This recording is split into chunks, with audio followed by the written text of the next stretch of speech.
నమస్తే, welcome to story board. సమయం వచ్చేసింది, త్వరగా రండి మిత్రమా అంటూ పార్టీలు ప్రాధేయపడుతున్నాయి. మీరు అంటే చాలు దూసుకుపోతాం అంటున్నారు అభిమానులు. ఎంతమంది బతిమాలుతున్నా, ప్రాధేయపడుతున్నా చిరునవ్వులతో సరిపుచ్చుతున్నారాయన. ఎవ్వరిని నొప్పించకుండా, తాను నొచ్చుకోకుండా తప్పించుకు తిరుగుతున్నారు. చాలా కాలంగా జరుగుతున్న చర్చకు కొనసాగింపుగా అభిమానుల సమావేశంలో కొత్త హింట్ ఇచ్చారు. దేవుడు శాసిస్తే అంటూ ఆగిపోయారు. దేవుడు శాసిస్తే, రజనీ పాటిస్తే తమిళనాడు రాజకీయం తలకిందులవుతుందా? 6 ఏళ్లుగా తమిళనాడు రాజకీయం ఎన్ని మలుపులు తిరిగినా చివరకు పోయస్ గార్డెన్లోని వేద నిలయం వద్దకొచ్చి ఆగిపోయేది. జయలలిత ముఖ్యమంత్రిగా ఉన్న కాలంలో ఢిల్లీ పెద్దలు కూడా అమ్మ దయా దాక్షిణ్యాల కోసం ప్రదక్షిణలు చేశారు. జయ మరణం తర్వాత కూడా రాజకీయం అంతా అదే ప్రాంతంలో తిరుగుతోంది. ఇన్నాళ్లు పోయస్ గార్డెన్ చుట్టూ చక్కర్లు కొట్టిన నేతలు అక్కడకు కూతవేటు దూరంలో ఉన్న రజనీ నివాసం వైపు ఆశగా ఎదురుచూస్తున్నారు. ఇన్నాళ్లు ఏ భావాన్ని బయటకు చెప్పని తలైవా ఇప్పుడు దేవుడు శాసిస్తే అంటూ కిటికీ తలుపు తెరిచారు. ఇక తలుపులు తెరవడం మాత్రం.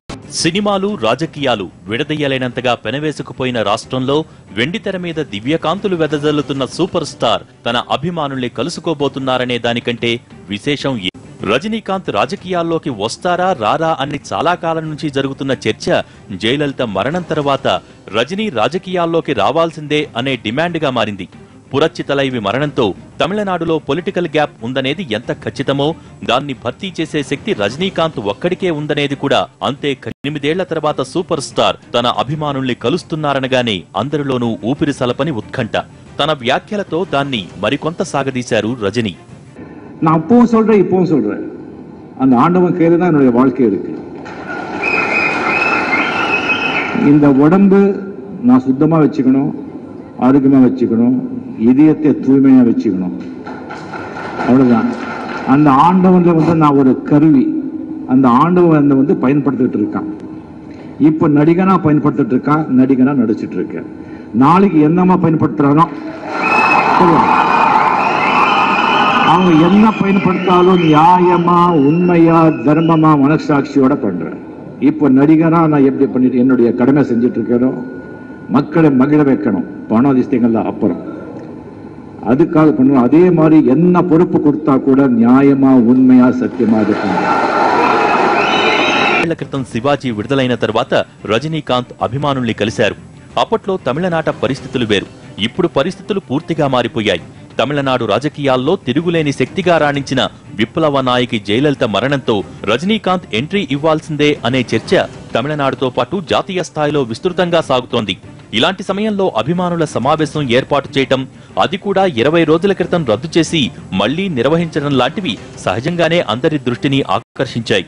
తమిళనాడులో రజనీకాంత్ అనేది ప్రస్తుతం బాక్సాఫీస్ కలెక్షన్స్ తో పాటు బ్యాలెట్ బాక్సుల దగ్గర ఓట్లను కొల్లగొట్టే తారక మంత్రం అనేది ఎవరూ కాదనలేని సత్యం. రజనీ కనుసైగ కోసం పార్టీలన్నీ కళ్లల్లో ఒత్తులు వేసుకుని ఎదురు చూస్తున్నాయి. ఇప్పట్లో అలాంటి ఆలోచనేది లేదని చెబుతున్నా రజనీ రంగంలోకి దిగితే ఎవరికి మద్దతిస్తారు? సొంతంగా పార్టీ పెడతారా, లేక ఏదైనా పార్టీలో చేరతారా అనే దిశగా చర్చ మొదలైంది. ఇంత ఓపికగా రాజకీయాలు అనేటువంటి ఒక చాలా బాధ్యతాయుతమైనటువంటి ఒక నాయకుడు, ఒక ముఖ్యమంత్రి వ్యవహరించాలంటే ఎంతో ఓపిక, సంయమనము, ఎన్నో ఒత్తిడులు, అనేక అటుపోట్లు ఇవన్నీ ఉంటాయి. వీటిని తట్టుకొని ఈ వయసులో నిలబడలేనిది ఆయనకు కూడా కొంత సందేహంగా ఉన్నది. ఆయన ఆ ఊగిసలాట ధోరణిలో, తటపాటాయింపు ధోరణిలో ఆయన ఉన్నారు.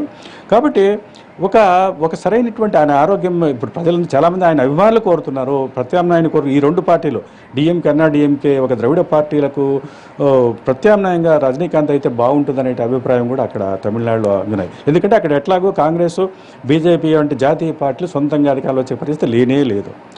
జయలలిత మరణించిన తర్వాత అందరి దృష్టి తలైవా మీదకే మళ్లింది. తమిళనాడు ఆర్ఎస్ఎస్ నాయకుడు గురుమూర్తి రజనీకాంత్ రాజకీయాల్లోకి రావాల్సిన సమయం వచ్చేసిందంటూ చేసిన వ్యాఖ్యతో అలజడి మొదలైంది. దీనికి కొత్త ట్విస్ట్ ఇస్తూ కాంగ్రెస్ నేత చిదంబరం రజనీకాంత్ను కలిశారు.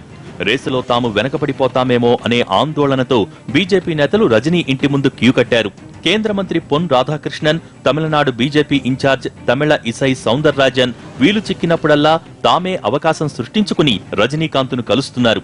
ఇదిలా ఉండగానే రజనీ కరుణానిధిని కలవటం కూడా ఏదో జరుగుతోందన్న సంకేతాలు పంపింది. ఈ అలజడంతా సద్దుమణిగేసరికి అఖిల భారత కాంగ్రెస్ మహిళా కార్యదర్శి నగ్మా రజనీ నివాసంలో ప్రత్యక్షమయ్యారు. రజనీతో భేటీలో రాజకీయాలేవీ లేవని నగ్మా చెప్పినా ఈ ఇద్దరూ కలిసి రాజకీయాల గురించి కాకుండా డొనాల్డ్ ట్రంప్ గురించి, కిమ్ జోంగ్ గురించి మాట్లాడుకుంటారా అంటూ సోషల్ మీడియాలో సెటైర్లు పేలాయి.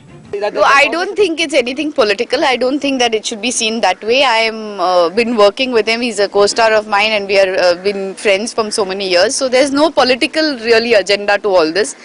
I don't think he's going to come into politics as of right now. Jayalalithaa మరణం తర్వాత రజనీకాంత్ను అన్ని పార్టీల నేతలు కలిశారు.